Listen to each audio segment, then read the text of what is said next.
guys, it's Ren. Today we're here with the demo for Love is a Game. Now this game is currently during its Kickstarter. I believe there's about 2 weeks left in the campaign. Someone in the comments, who I totally should have noted down their name, suggested it to me, and I guess we'll give it a try. The art looks fantastic, and I'm actually pretty excited. So let's get started. First name, Catbutt. Bites. Sure. Catbutt is a recent college graduate who works at a small cafe and lives alone in her childhood home. Lonesome and suffocated by the tedium of working at an unfulfilling job, our heroine found a quiet joy in otome games. With few friends and a non-existent love life, she has grown attached to the happiness brought by romance novels. I'm sure we all understand that feeling. I guess let's play the prologue. Be careful what you wish for.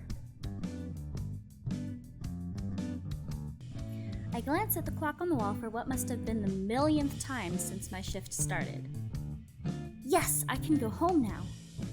I hurry behind the counter and slip off my apron. You're done. I jump at the sound of my boss's voice right behind me. Uh-oh, he doesn't sound happy. Why does he always sneak up on me like this? Your boss sounds like a creep. Slowly, I turn around and try to smile at him. He looks pissed. Always so quick to just run out. He scoffs and frowns at me. Not this again. Well... I pause as he folds his arms and glares at me. The schedule says my shift ends at 5 p.m. I feel myself growing nervous as my boss glares at me. I just have to cash in my tips and then I can go home. Here's the cash tips for today. I hand my boss the wad of bills from the front pouch of my apron and follow him to the cash register. He counts the money before handing me back a single bill. What? This is barely anything. And the tips from the customers who paid with a card? My boss sneers at me. I thought you were in a rush. I'll total it up later. He did this yet? This is so fucking illegal. I can't even... I'm like stewing in my seat right now. This is literally illegal. Go to the police, baby girl. I don't... Before I can say another word, he turns around and walks away. Rude. Not just rude. This is literally illegal. You can literally get this guy fucked up over this. When you work in an establishment where the majority of your salary is based on tips, you get paid shit cash as an hourly wage because they expect you to make up the difference to reach minimum wage standards, at least, with tips. And some restaurants and stuff, you have to tip out to like the busboys and the hostess and whatever. Some restaurants, like the one that I worked at, you can keep all your tips. But you have to report them to the IRS at the end of your shift, and your boss can't fucking take them! That's not how it works! That's so fucking illegal! I'm like 2 seconds into this game and I'm already furious. I guess I'll get the rest of my tips at the end of the week.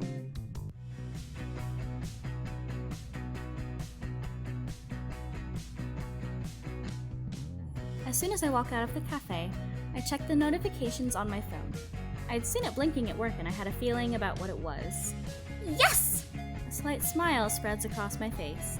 The anniversary story is finally out. It's been 1 year since the release of the game. My excitement fades slightly as I notice the price and realize I'm faced with an all too familiar decision. I kinda wanted to grab dinner on the way home. I glance back at my phone. But I've been waiting for the anniversary sub-story all month. Fuck it! I really want to read the story. Just as I purchase the story, my stomach growls. Crap, I have some leftovers at home, right? Finally home, I sit down on my bed with my dinner and start up the game on my phone. After I graduated college, my parents finally bought their dream house on the beach. They were kind enough to let me live in my childhood home while I paid off my loans, found a job, and got my feet on the ground. Lucky you, kiddo.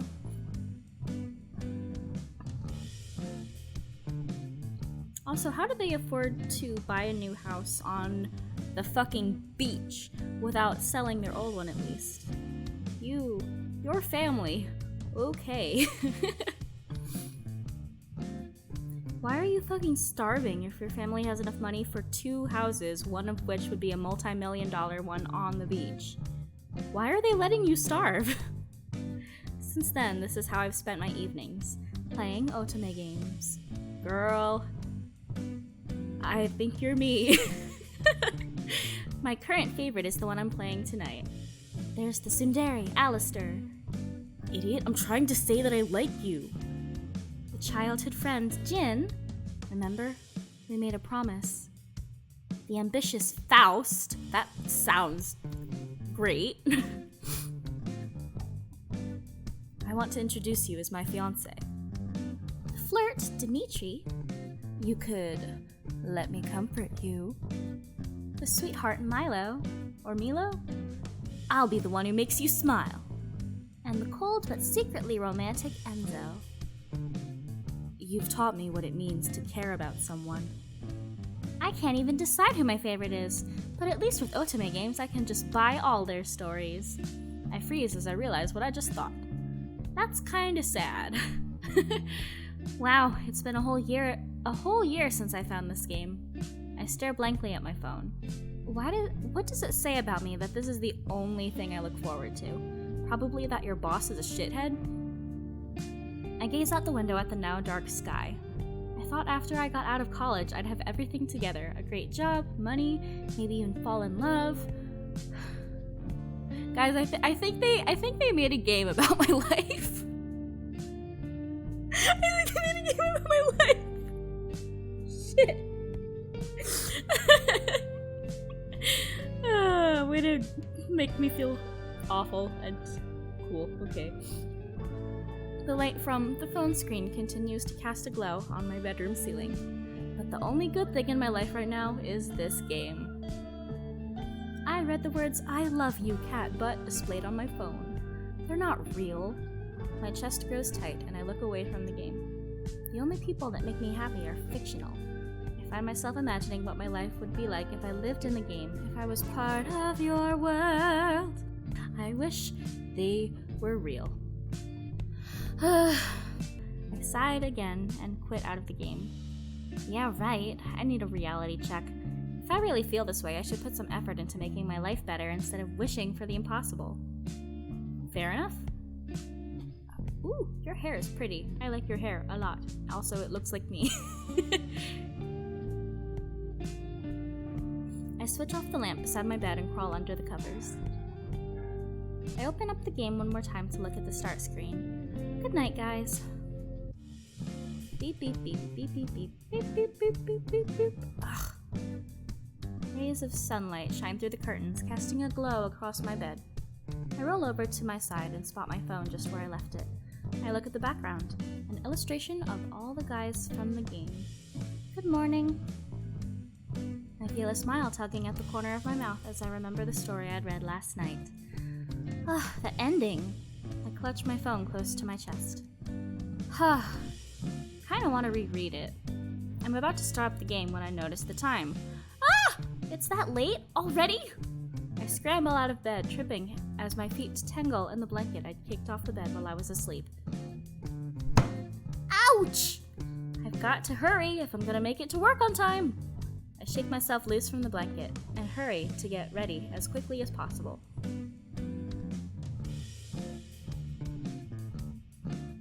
I got dressed and fixed my hair in a rush, but I'm still running behind. I check the time again and start walking a little faster. If I hurry fast enough, I should make it. As I shift from foot to foot, I stare at the red "Do Not Cross" light, waiting for it to change. My eyes fall on a man standing below the crossing light on the other side of the street. For some reason, I find myself unable to look away. He readjusts his jacket, tugging at the collar. He look so kakui. He catches me looking at him, and I feel heat flooding my cheeks. Oh God, I was staring. I peek at him again out of the corner of my eye. Huh? He's turned his head away from me, but I can still see he's eyeing me, looking confused. Is he trying to appear disinterested? Just as the crosswalk light turns to walk, the man hurries off. He wasn't waiting to cross? I watch him dart into a nearby bookstore. Aw, he's just shy, before realizing that the light has already started counting down. Never mind that, I've gotta hurry. I start running to make it across the street before the crosswalk light turns red again. I checked the time on my phone. Crap! It's later than I thought, and now I only have 20 minutes before my shift starts. I can take a shortcut. If I cut through the park diagonally, I'll get there faster. How many minutes left? I glanced down at the time again to see I still have a good 15 minutes left. I can definitely make it at this rate. Whoops! Eek! My foot catches on something and I tumble forward. God damn it, Capcut. As I shut my eyes and brace for the impact, I feel something break my fall. Could it be a dude man person? I squint one eye open and see a tuft of hair sticking out in front of me. I blink in horror as I realize I have tripped and landed on someone. I'm so sorry! I shout an apology as he rubs his eyes sleepily. Damn it, lady. The man flashes open an eye and glares at me. Uh-oh, he's mad. Suddenly, I find myself frozen as I stare at his eyes. He looks kind of familiar? Don't you watch where the hell you're going? I'm sorry, I didn't mean... The man has already closed his eyes again, and his lips that were previously curled into a snarl have relaxed. His chest rises up and down slowly with heavy breaths. He fell asleep right quick. Is he? I blink and observe him for a second. Unbelievable, he's asleep? I watch him for a few seconds before I'm sure he has actually fallen back asleep. My guilt fades slightly without his imposing glare on me. Who just takes a nap in the middle of the grass? I can name a lot of people. Right, gotta hurry! I scramble to my feet and begin heading through the park again. What is that? Soft music reaches my ears. The guitarist is playing on a bench a little ways ahead of me. As I get closer, I see a guy standing motionless in front of the musician. Wow, that's so pretty. On a normal day, I would have stopped and listened for a bit, but I feel the pit of my stomach twist as I calculate how many minutes I have left to get to work. Ooh, he's cute. As I hurry past the musician, the guy who's listening turns to look at me. Toki, he's so handsome. My cheeks flush as I catch myself admiring him. Why is he staring at me like that? He smiles at me slightly before turning back to listen to the guitarist. No, stop it! I slap myself out of my momentary daze. Ow. I don't have time to be staring at guys. Work starts soon. Once again, I start walking quickly towards the cafe, passing the musician and the dark-haired man.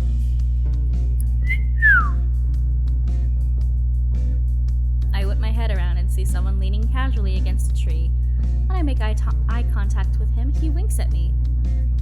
Oh my god, did you just see that? He winked at me.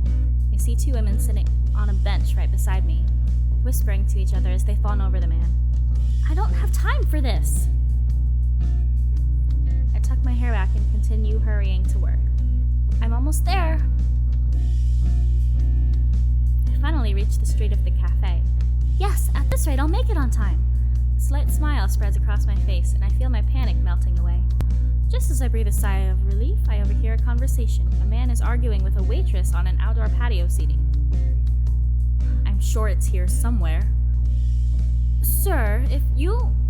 I wouldn't be so careless as to forget my wallet. He seems quite flustered as he pats his pockets. The waitress watches him with her arms crossed and her lips drawn into a tight line. Yikes, he looks kind of scary. As I get closer, I see he's searching the same pockets he's already looked in. His fingers twitch with frustration. Poor guy. Before I can think about what I'm doing, I jog up to the patio railing. Hey! Both turn to look at me with slightly confused expressions. Here, I got it. I see that the man has only a coffee in front of him and snatch a 5 out of my wallet. Leaning over the railing, I place the bill on the table. You just got the coffee, right? I don't need. The man seems even more flustered as he watches the waitress take the money from me. She shrugs and heads back inside. It's happened to me more times than I'd like. I try to reassure him, but his brows knit together as he eyes me. I can't tell if he's irritated or embarrassed. Probably a little both. Miss, at least let me. He starts to talk again, but I've already resumed walking to work. Don't worry about it. I call over my shoulder as I check the time. Oh, crap, only 3 minutes left. Wait! I ignore him and pick up the pace, hurrying down the sidewalk. I'm almost there. I slow down as I reach the cafe and lean against the window, trying to catch my breath. Something warm and wet touches my hand. Startled, I look down and see a small puppy jumping on my legs, licking my fingers. I think he likes you. He's crouched next to the post where the puppy's leash is tied. A warm smile spreads across his face as he watches the dog. Uh-huh. I reach down to pet the puppy, but it's already lost interest in me and runs back to the man. He chuckles and gives the puppy a good scratch behind the ears. Wow, he's so friendly. Is there something on my face? He notices my staring and looks up at me, confused. Oh, no, sorry. I see my boss glance up at the clock through the window. Excuse me. Oh, hey again, cat butt. Close call. He stares at me as I brush the flyaway hairs out of my face. Ugh, he's so antagonizing. And illegal. I give up on trying to fix my hair. I can't even imagine how disheveled I must look after rushing through my hair and makeup and then running to work. Excuse me. Yes, what can I get you? I turn around, prepared to help a customer, when I see the guy from outside. Oh, yes? As I look at him clearly, I feel something stirring in the back of my mind. Why does he look so familiar? Have we met before? I tilt my head as I try to remember. Is he an old classmate? Maybe I knew him as a kid. Are you trying to pick me up? He laughs and I feel a smile tugging at my lips as I watch his eyes sparkle happily. His cheeriness is contagious. Sorry, I must have mistaken you for someone else. I apologize, but the guy waves a hand at me. Don't worry about it. Anyways, I just wanted to see if I could get some water for the dog. And an iced mocha for me. He's taking care of the dog. That's so sweet. Yeah, no problem. I start to ring up his drink. Ugh, crap. He's patting his pocket, suddenly looking embarrassed. This guy forgot his wallet too? I'm sure I have it. He's blushing. Oh, he's so cute. Blushing slightly as he continues to dig in his pockets, confusion growing on his face. It's fine. I can start you a tab if you'd like. What's your name? He freezes for a moment, then looks up at the ceiling, deep in thought. Huh. He bites his lip. Huh? After another few moments of silence, he shrugs and flashes an apologetic grin. I guess I'll just take the water for the dog then. Does he not want to give me his name? I blink with surprise, but grab a bowl and fill it with water. No. He genuinely seems confused. I hand him the bowl. He takes it and glances at my name tag. Catbutt. What a cute name. My cheeks flush at his compliment. Anyways, thanks. He waves at me before heading outside the cafe and setting the bowl down in front of the puppy. I find myself watching them as he crouches next to the puppy, smiling. Something clicks in my thoughts.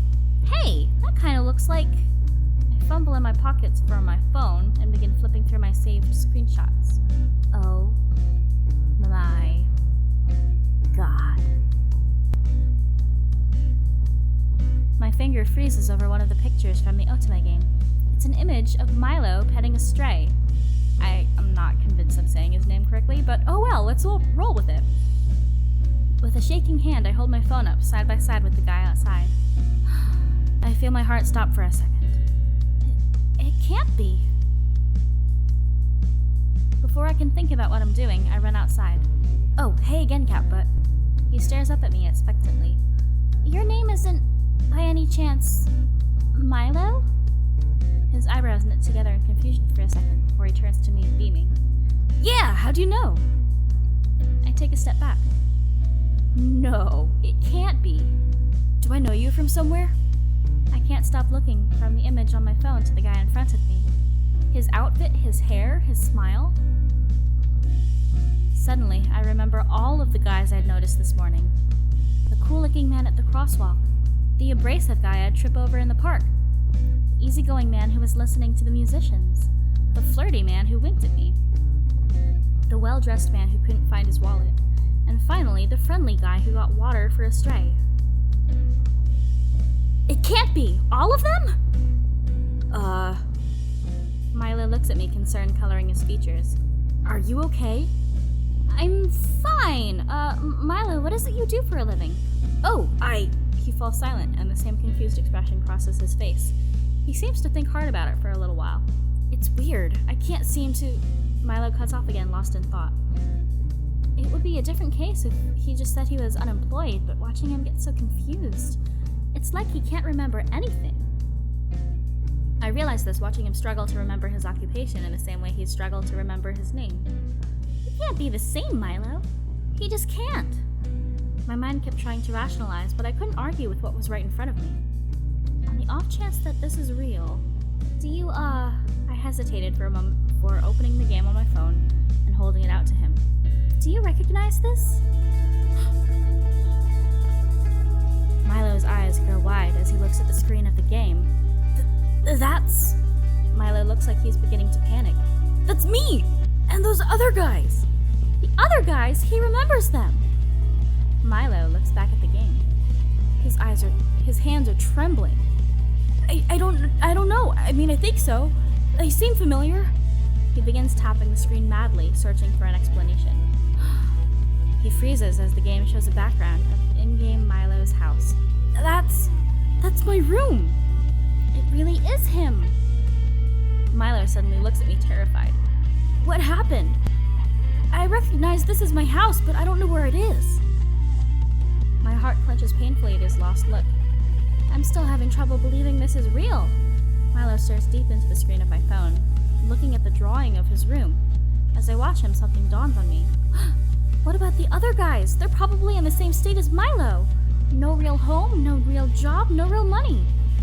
Milo, I think I can help you. Huh? He tears his eyes away from the game and looks at me confused. We need to go find your friends. I think I ran into them not too long ago. They're here? His expression brightens for a fleeting moment. But what are you going to do? What am I going to do?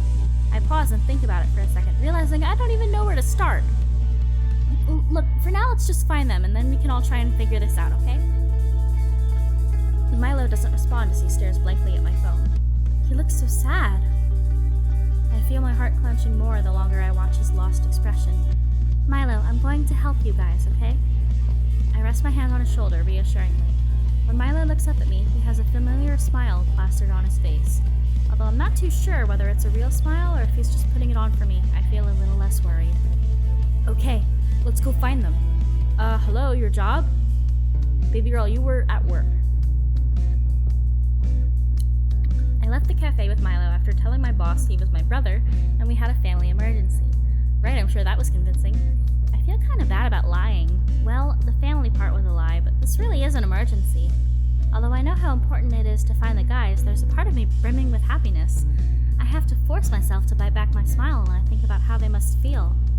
They have no home, no money, no idea what's going on. I'm filled with worry as I remember how panicked and lost Milo had looked. This must be so confusing. I jump as I feel Milo grab my shoulder suddenly. Hey, Catbutt, I think that's... Milo points ahead of us at a figure exiting an electronics store, and I immediately recognize him. That's the guy from this morning. Which guy? There were like 6 guys. Just as I'm thinking of ways to approach him. Hey, Faust! Milo shouts cheerfully. I see Faust stiffen before slowly looking our way. He glares at the both of us. Oh, hello, Milo. He crosses his arms, sighing. I don't see why you have to shout, though. Oh my god, it's him! It's really Faust. Faust's attention finally falls on me. Oh, you're the woman who paid for my coffee this morning. Those eyes. As Milo approaches him, Faust stretches out his hand for a handshake. Milo completely ignores it and goes in for a hug. Faust, I'm so glad to see you! Milo tightens his hug around a frazzled Faust as he tries to squirm free. What do you think you're... I can't hold back my laughter anymore and start snickering. What are you laughing at? What are you laughing at? Yikes! I immediately stifle my laughter as Faust glares at me. Oh, come on, Faust, don't be so cold. She's gonna help us. Help us. Oh, he doesn't know he's really from the game, just like Milo. I open my mouth to start explaining, but Milo interrupts. Help us get home, Faust. Look, Milo, Faust still looks slightly irritated, but as he opens his mouth again to continue, he suddenly falls silent. Oh. My heart thuds painfully against my chest as I see Faust's eyes go wide while he tries to figure out where he came from. Just like Milo. Before I can say anything, Faust regains his composure. I suppose this will give me an opportunity to repay you for covering my coffee this morning. I smile, and Milo pats Faust on the shoulder playfully before we cross the street, heading for the park. Yeah, let's go gather our harem. Milo and Faust trap behind me as I lead the way, trying to retrace my steps and find the guys I'd run into at the park. Yeah, it's so weird, right? I didn't even realize I couldn't figure out where my home or work or where anything was until I really tried to think about it. Well, Milo's the one doing all the talking. Oh, is that? Oh, wait, never mind. That's not him. I stop in my tracks as I catch sight of a familiar face. I don't even need to check my phone to know who he is. Dimitri! We both shout at the same time. Oh, it's you. His eyes twinkle at me as one side of his mouth twitches up. Ducky, ducky! Oh my god, that look. I bite my lip and try to stop the blush that's flooding my cheeks. I already know Dimitri is the flirty type from the game, but experiencing his charm in person is something else entirely. Hello, Dimitri? Milo steps in between Dimitri and I and places his hands on his hips. His mouth curves into a pout as he glares at Dimitri. Are you just going to ignore us? His expression falters for a moment, and then his suave grin is back as he turns away from me and turns toward his two friends. Apologies, I was distracted. As he says this, he gives me a wink. Oh my god. Can't the flirting wait until later, Dimitri? We're trying to sort out some business. It's always business with you, isn't it? What Faust means to say is something's come up and you need to come with us. Dimitri doesn't seem concerned. In fact, it doesn't look like he's listening to one word Milo says. He's staring at me out of the corner of his eye, giving me a look that clearly says, "Can you believe this guy?" Dimitri! Milo tugs on his arm, but Dimitri isn't taking his eyes off me. We're wasting time, Milo. If Dimitri wants to be stubborn, then let him stay here. Faust sounds annoyed as he crosses his arms. Faust is right, we can't really afford to waste time. As I think about it, I realize how long it has been since I last spotted Enzo, Jin, and Alistair, and start to panic a little. Crap, the longer I wait here, the more likely it is they've moved on and gone somewhere else. Wait, if this is really Dimitri, the charismatic flirt, an idea crosses my mind. Dimitri, just come with us, please? I wince internally as I force myself to bat my eyelashes and smile at him. Dimitri's eyes widen in surprise before he grins at me. Well, I can't say no to that. Really, Dimitri? It worked! I can't believe it worked. I can feel my heart pounding as I look at the three of them. We continue further into the park, heading back over the route I'd passed earlier. My stomach twists in knots as I look for the faces I'd noticed this morning. Enzo? Jin? Milo, do you really have to shout? Faust. Always the fun police. Guys, now isn't really the time. I sigh, trying to tune out their bickering as I scan the park for Jin. He was listening to a musician, right? The faint sound of guitar strumming reaches my ears. Do you guys hear that? Hear what? The guitar. Heart racing, I jog across the grass towards the music, but instead of seeing the guitarist with Jin listening, it's the other way around. He's humming and strumming the string. Oh no, I'm so fucked. Somebody's my type. With his fingers while the musician watches and nods. Jin! The music stops as Jin looks up at me. He hands the guitar back to its owner and approaches me. Hey, do we... Jin! We both turn at the shout and see Milo and Dimitri waiting. Hello? Hey, Jin. Oh, hey guys. What are you all doing here? Apparently something has happened. But she says she can help us out. You have to come with us, Jin. We'll explain later. Jin looks somewhat overwhelmed with all their talking, but smiles at everyone and shrugs. Alright, I'm not totally sure what's going on here, but I trust you guys. Then turns his gaze to me. I don't think we've met. His kind smile makes my heart beat faster. He keeps his gaze on me as he smiles and waits for my name. I'm Catbutt. Jin takes my hand in a gentle handshake.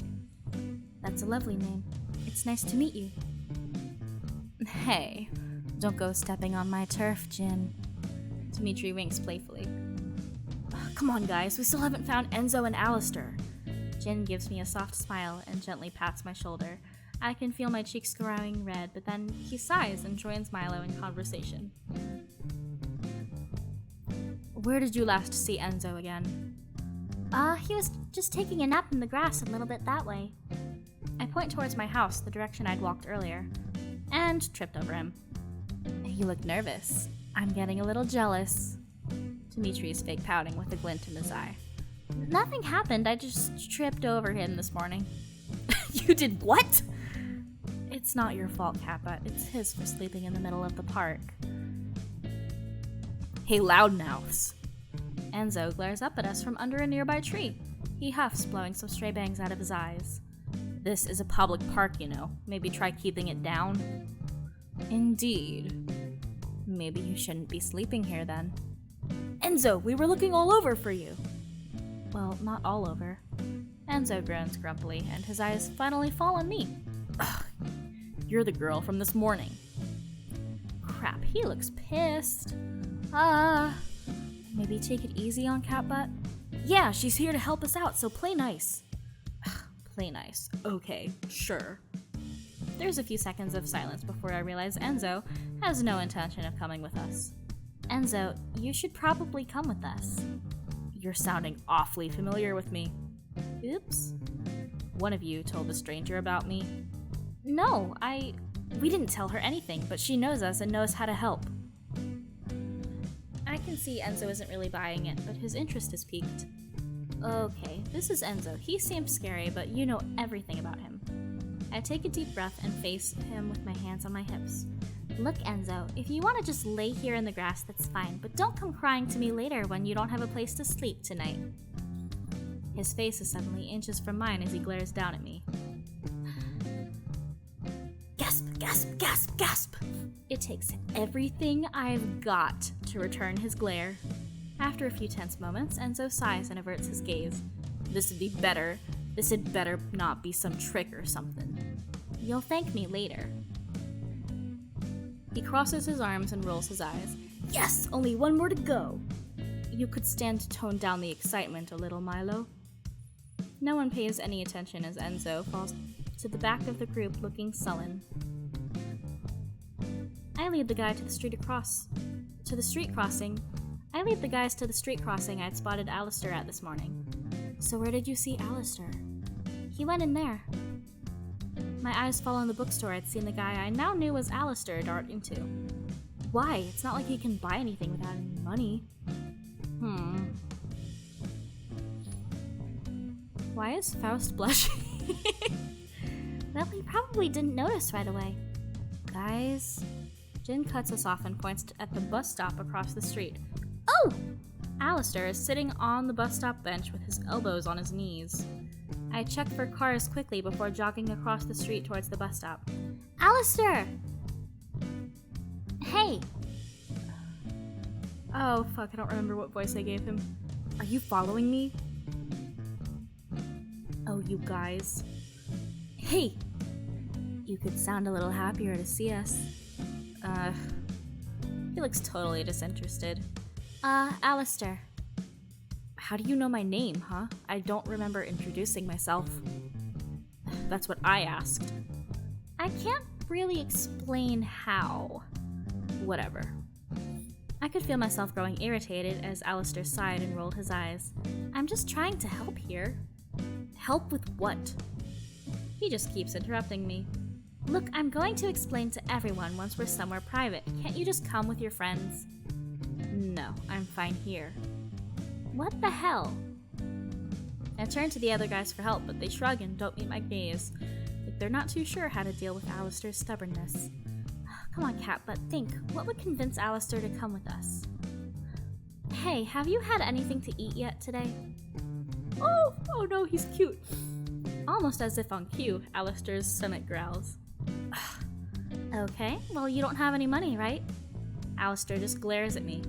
If I offered to treat you to lunch, would you come with us? Hey, what the hell, lady? Lunch for everyone, okay? Enzo's grumbling dies away as I turn my attention back to Alistair. He glances at each of the guys as if looking for a signal. Fine. With a sigh, Alistair stands up from the bench and follows behind me as I lead everyone back to my parents' house. Wow, you really do know us. Milo leans over and speaks barely above a whisper. You talked everyone into coming with you, which isn't an easy feat for some of them. I can't tell whether Milo's awed or upset by this. His voice sounds a little bit of both.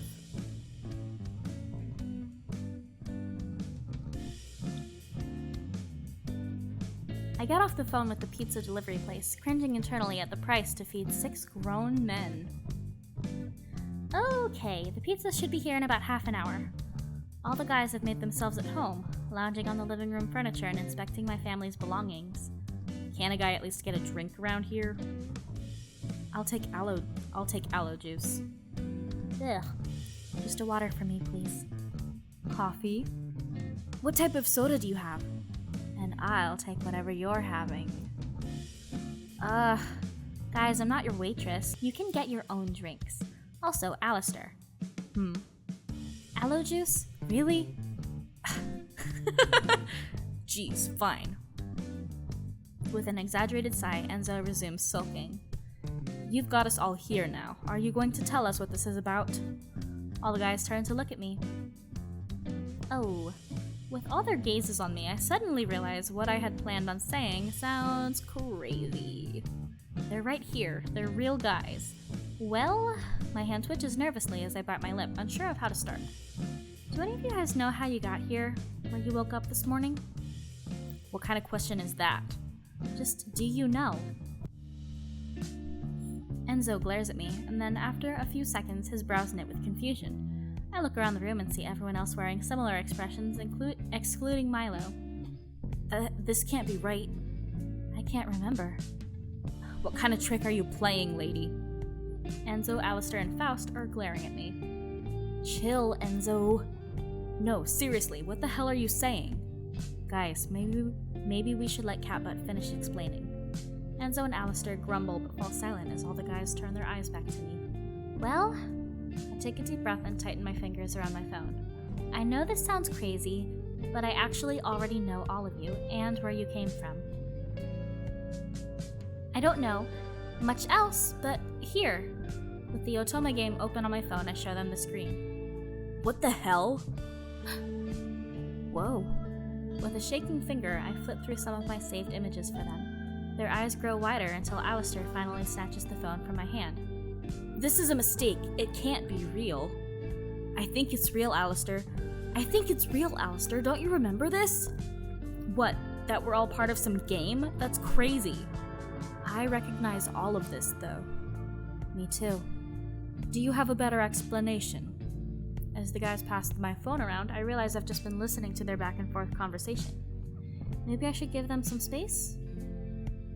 Oh boy.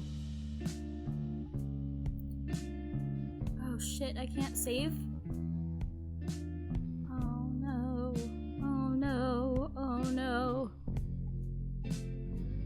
Damn, there's no in-game menu.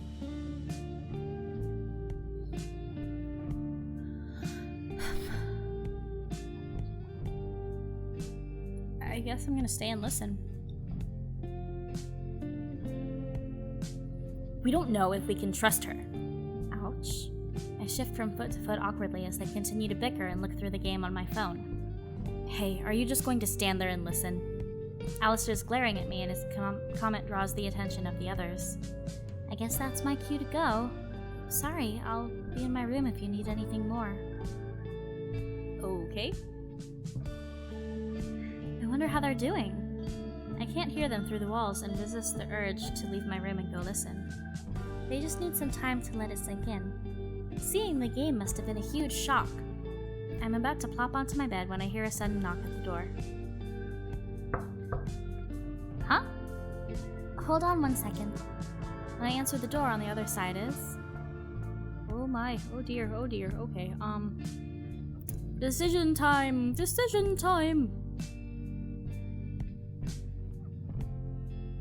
Uh-oh.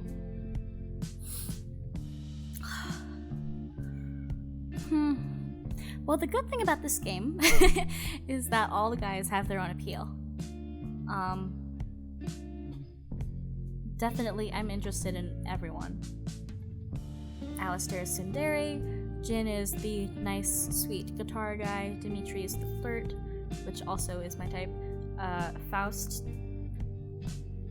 when he was flustered, was kind of cute. Enzo seems almost like another tsundere, kind of. And then Milo is fun, and eeny, meeny, miny, mo, catch a finger by the toe, if he hollers, let him go, eeny, meeny, miny. What am I doing? Oh, so this is the end of the demo. This is just telling us stuff.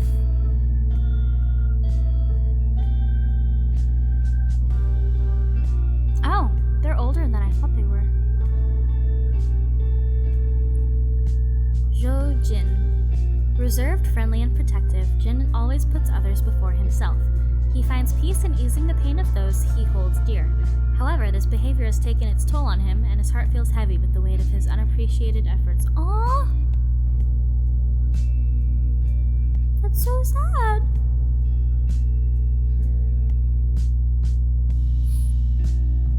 Alistair Bertolf. Snide, aloof, and cynical, Alistair has a hard time expressing himself. He tries keeping a cool demeanor, even if he's caught with a genuine smile. Although he often ends up lashing out in frustration, he regrets his actions once he has time to reflect. Alistair seems more like a kudere than a tsundere. Dimitri Vandal. Charming, dependable, and with a smile that kills, Dimitri is every woman's dream come true. Struggling to find a balance between his love for MC and the freedom he's always known, his indecisiveness seems to be the root of all his problems. Dimitri's heart loves a woman's touch, but he's afraid to let her keep it. Faust Darrow. No obstacle is overly ambitious when met by Mr. Faust Darrow's dedication and hard work. He is a sensible man, well known for his frugality, yet he spares no expense when doting on his lover. Although he loves to see his partner smile, Faust has a hard time relying on others and accepts nothing less than perfection. Enzo Verti. Enzo's gruff and agitated way of speaking usually gives a bad first impression, although his friends would attribute his abrasive demeanor to his moody, introverted nature. He doesn't trust easily and questions his worth often. Enzo's self-esteem poses a struggle that only gets harder when he begins to fall in love. I think he's the tsundere. TBH. Milo Kiner. It's hard to find an optimist like Milo. He's famous for his high spirits and uncanny ability to flatter even the most apathetic company. This optimism is always genuine, though not much of anything else is. For someone so open and carefree, his complex and secretive lifestyle is surprisingly lonely. Interesting. Well, I'm definitely interested in playing all of the guys' routes, and I'll include the link to the Kickstarter down in the description. So if this game interests you, I would say contribute if you can, and I look forward to seeing the real full game. I really do. The writing seems really good so far. All the characters are well-rounded individual entities. The art is beautiful. I am honestly honestly really, really impressed. So, yeah. This has been Love as a Game, the demo, and thank you for watching. See you guys next time. Bye-bye.